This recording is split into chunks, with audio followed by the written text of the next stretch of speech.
Alright, everybody, good morning. How are you? Will, just in time. Alright, we're going to start off on the story for this week. I'm going to get this buzzing phone out of the way. Let's start. We are still on chapter 7, but we're in the book 2 of chapter 7. So if you want to know what's been happening, go to my playlist and look it up, and you can catch up to right now. So we're just going to get started so we can get this up and so you guys can listen for it. Pulling on a heavy jacket and fading eagle on the back, Adrian stepped out into the cold. Windy darkness, grateful for almost inviting smell of the early wind. Even with the hint of shit, it was still heaven compared to the reeking odors of smoke, decay, and blood that now hung over the town and cities. Eager to make his nightly rounds in the perimeter sentries, Adrian took time to listen, hearing the soft murmur of voices and rustling of flaps. It told him his herd wasn't settled yet, and he knew he wouldn't return to his own rack until they were. He swept the sentries first. Listening for the others, he heard the almost constant crunch of boot steps as the eagles prowled. Sweeping the darkness, sweeping only one man's dreams, but it was America's future. They were 9-man teams of safety, of security. He was teaching them as fast as he could. Adrian scanned the area again, spotting Dale again, but none of the other new trainees. The other two were doing well. This new group of rookies was currently in the middle of individual challenges, and he allowed himself a rare, brief flash of pride at having made it this far with them. It was their final test to be the full level of one eagle in his army, and only his approval on this would pass them. He wasn't just training a police force, and the men involved were aware of that. Hopefully it would be a long time before the main camp discovered it, though suspicions were running very high thanks to dear old Dad and his Freemason pals. Missing being able to view the moon and stars, Adrian ignored the glittering green eyes that watched him, burned holes into him from the female side of the tents. He slid a bright red bandana into his front pocket, leaving the ends dangling. Was the radio quiet? It hadn't been last night, and understanding the words through the loud violet storms raging around them had been nearly impossible. The screams had been clear enough. Hold on a second, you guys. Okay. It hadn't been last night, and understanding the words through the loud violet storms raging around them had been nearly impossible. The screams had been clear enough, and it bothered him that he couldn't help. There were other groups around. They heard people regularly on the CB pleading for help, and occasionally they spotted campfires. Those close enough he sought out quietly, leaving on supply runs with a few of the more promising guards and returning with survivors. Only those with him knew that he had planned it that way, down to the very last detail. They were part of his herd, and he wanted them all. Adrian moved quietly to the north end of the half-mile wide camp, listening for any sound of the rookies following him. He wished he had 10 more alert-minded men to put on sentry duty at night. Hell, another 5 observant bodies would help. Would let him get 4.5 hours of sleep a night instead of 3. He was averaging as he struggled to get everything done to keep his end of the deal. It was a strange, dangerous life, and while he didn't baby the refugees, he did try to distract their attention from some of the things that might have caused rebellion, like training his army.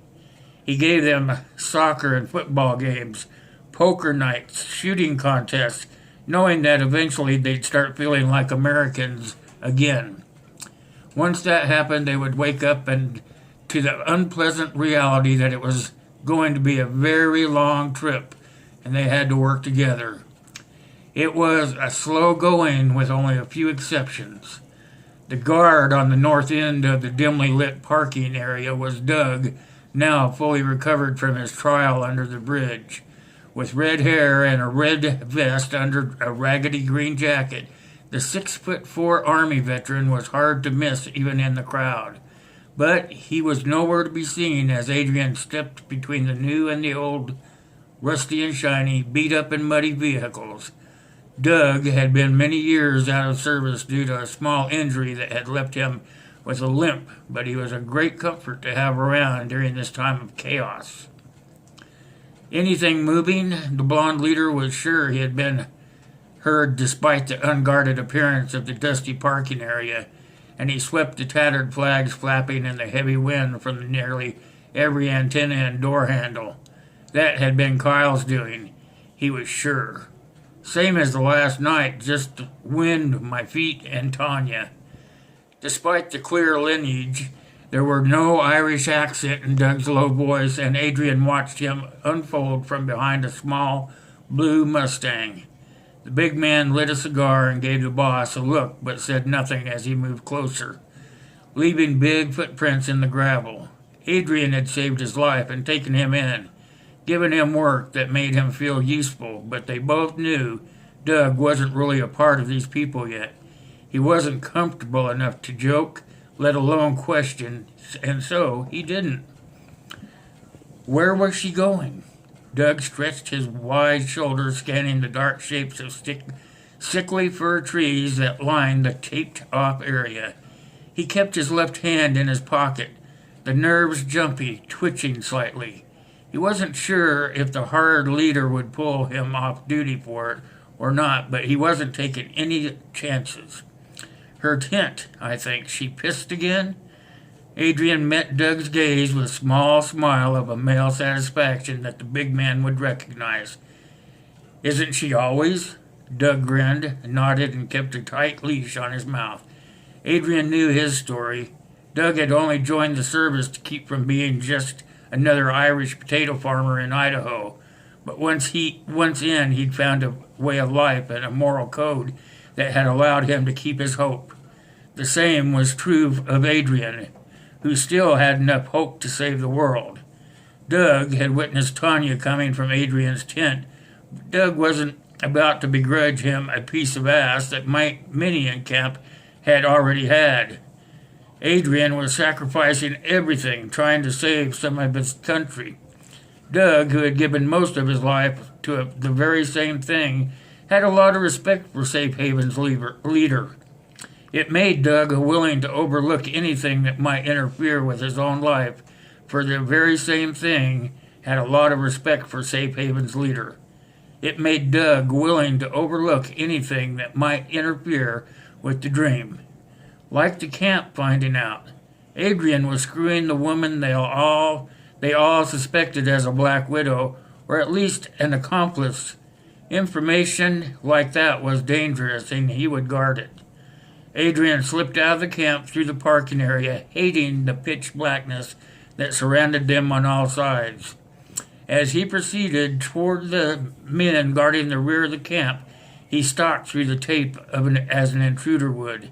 These men were bouncers, factory workers, hardware store owners, and drive-through employees, and they were on drag. The area farthest from the safe haven he'd tried to create. They were the wire, the only warning system, and it put them in the most danger. Because of that, and the many, many other things he had foreseen. Adrian had been working hard with them, some of them, others like Kyle and Neil, and this was the first test of their alertness. He planned on many more in the future. It was essential. Click. Adrian thrilled at the sound of the gun's safety being flipped off, and he was pleased when the same noise came from behind him. The trees were only vague outlines in the shadows that shifted continuously with the wind. This is a U.S. military refugee camp. State your business, an icy voice barked. Adrian heard the faint, static-ridden crunch of the handheld radio. The sentry had let the other men know they had a problem, as he had been taught. Mister, I've got a clear shot, and I will take it unless you state your business immediately. Stand down, Neil. The sigh was audible. Damn, Adrian, I was close. The state trooper slid the Beretta into his holster as he stepped from behind a nearby tree, night vision goggles coming down. As Neil flipped on the pin light around his neck, dimly illuminating the thick fir trees he'd chosen to take cover in. Adrian pinned him with a searching stare. "Would you have fired if I hadn't spoken up?" Neil nodded right away. Tall, thin shadow not quite leaning against the tree as the wind blew harder. "Affirmative. We can't take any chances now."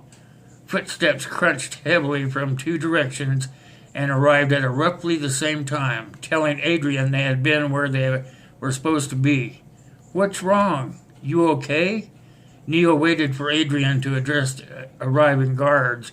When he didn't, the cop did, keying his walkie-talkie so the others could hear too.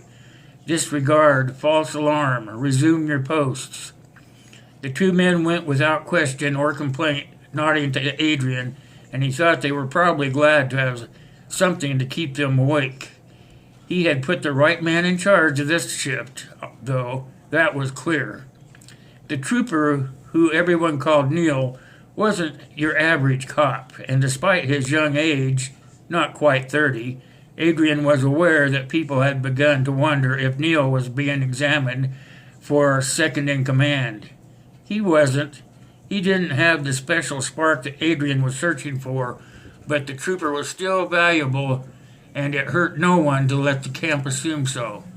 It only made Neil, who knew better, feel proud. They had talked about it, briefly, exchanged 2 or 3 sentences, but the cop understood that Adrian was holding that place for someone else, someone they hadn't found yet.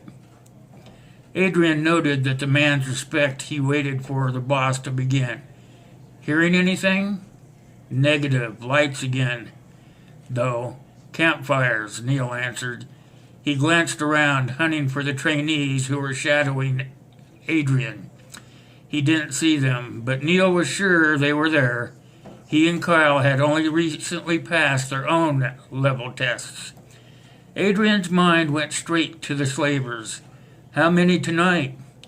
"2 northwest, same ones we've spotted all week, following us. Kyle thinks they'll make contact tomorrow, and I agree." "Why's that?" Neil frowned, settling his cover more firmly on the thick flurries rained down on them. "The other campfire, the one northeast, it's big and more than causing a disturbance. That'll push the smaller groups our way out of fear." Adrian was glad they'd found the equipment shed at the Pine Valley untouched. They now had a lot of weapons and defensive choices that most survivors wouldn't. "That's exactly what I hope will happen." "How many?" Neil was worried. "Can't tell yet. The ones we heard yesterday screaming for all Americans to die? Yeah, I'm almost sure they're the bigger than us." Adrian wasn't surprised. The bad would always gather faster than the good, and would always outnumber them too. If things continued as they were, you think you can find a few more men? Double the guard? The trooper examined his watch after that check. Yes. When Neil offered him the walkie-talkie, Adrian refused it, thinking the brown hat the cop insisted on wearing fit surprisingly well with the solid black uniforms Adrian had put together for everyone, including himself. His jeans and the eagle on the rear of his jacket were necessary concessions. Later, it would be dangerous to announce who was so openly, but for now he needed to be easily picked out of the crowd for the comfort and the calmness of his herd. "I'm not here," Neil keyed the mic. "Check-in time. Let's try to remember how to count. Point is clear." Adrian smothered a grin at the tone, glad the cop wasn't as tight-assed as his words often suggested. Getting each shift of the men to talk in the right order, with the right wording, was frustrating, especially for Neil. He was used to the smooth organization of a police radio. He was almost the end of 5 generations of officers, making it doubly annoying whenever someone called out of order, or worse, forget their area number. "Area 2, nothing here." That was Kyle at the communications center. Area 3 clear, Doug at the parking area. 4 clear, Chris at the mess tent. There was a silence as everyone waited for Danny, the sentry on the water tankers. When he didn't check in, Neil frowned. Wasn't there anything that guy could do right? Check in now, Area 5. Silence again. Then the handset crackled. 5, sorry, all fine here. The voice was groggy and Neil automatically handed the set to Adrian, knowing this was his chore. Area 5, is my cat in the barn? The voice that answered was clearly embarrassed. No, sir, nature call. Copy, 5 is clear, next. The check-in continued as Adrian handed the set back to the trooper. Think he fell asleep again. Neil's voice was annoyed. Probably. Call in his relief when you get the extra men, and have Danny put lime dust around the johns before he can have a bottle. We shouldn't get into the habit of being careless. Neil ran a hand through the thick brown curls. Most of the men said, okay to the mountains, if we can't find anything better along the way. Adrian understood that their reluctance. He too wanted to rebuild on top of the earth, not inside of it. Neil wondered suddenly what Adrian's shadows thought of all the conversations they were overhearing, thinking of his own test and his own revelations about their supposedly altruistic leader. I should be doing more, Neil blurted. To help you, I mean, he clarified when Adrian stared. Is there something more I can do? Adrian studied Neil's narrow face as the cold wind blew a light dusting of ashy flurries over their boots. There's something else you feel you should be doing for me? Neil didn't drop his eyes even though he wanted to. I have some ideas, mostly about the guards and security. Adrian's face split into a grin and he clapped the surprised man on the shoulder. It took you long enough to ask. I've always thought to have you as my chief of security when you're ready and things are rolling. They were the words every man in the camp wanted to hear. A position by Adrian, one that commanded authority and proved to the camp, to the boss, that you were useful.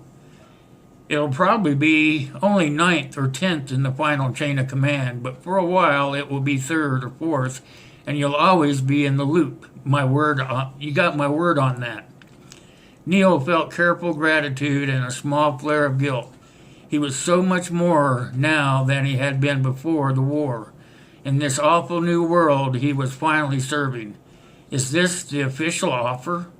No, that comes later. For now, work hard and learn, Adrian. Learn. Adrian hesitated and then continued.